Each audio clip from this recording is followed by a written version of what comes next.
Today, as you are reading It's Our Garden, our focus point is going to be text structure. So what does really text structure mean when we hear that? The purpose of text structure is a way for information to be organized throughout the text. So the author is using this specific text structure to support their writing. So the author is going to has a very specific reason, and they pick a text structure based off of what's going to be helpful for them.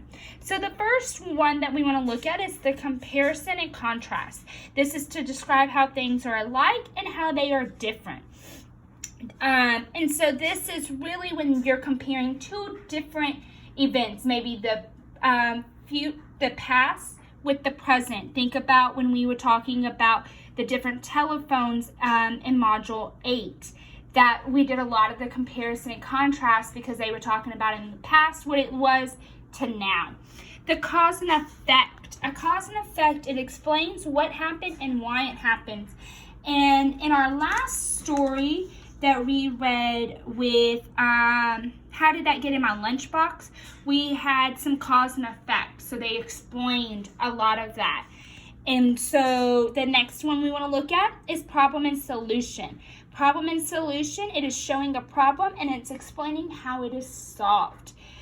So that's really just hitting a problem and how did we get to that solution.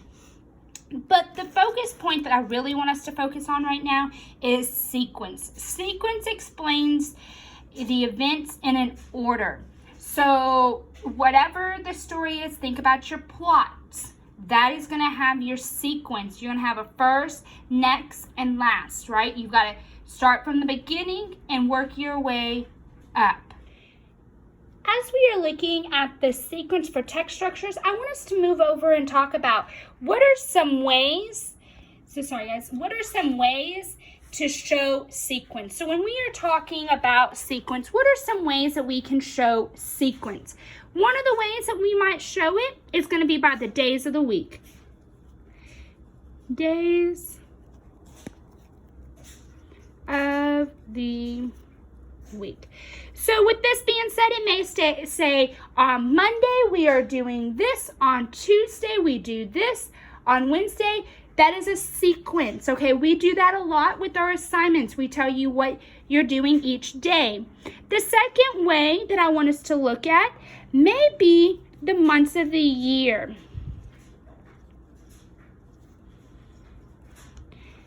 Okay? So, months of the year. Again, it may say, it's talking about a school year, and it may say in August, we come in and we start the routines and procedures.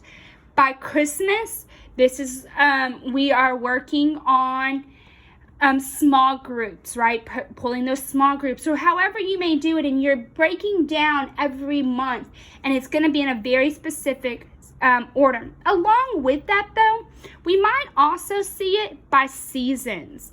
So we may be talking about seasons of the year.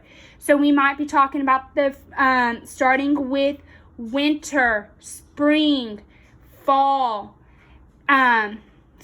winter, spring, summer, fall, right? The 4 seasons. So we may be breaking it down within the seasons. Sometimes we may also be talking about like a recipe. Think about when you're cooking, right? It tells you step 1, step 2, step 3. That is another way to show sequences when we're breaking down that recipe. And the last one could be the plot of a story. So introducing my characters and my settings, leading up to that climax. So that is what's going to be there. So these are just 5 different ways that we might see sequence shown within a text. Doesn't mean we're always going to, but these are different ways.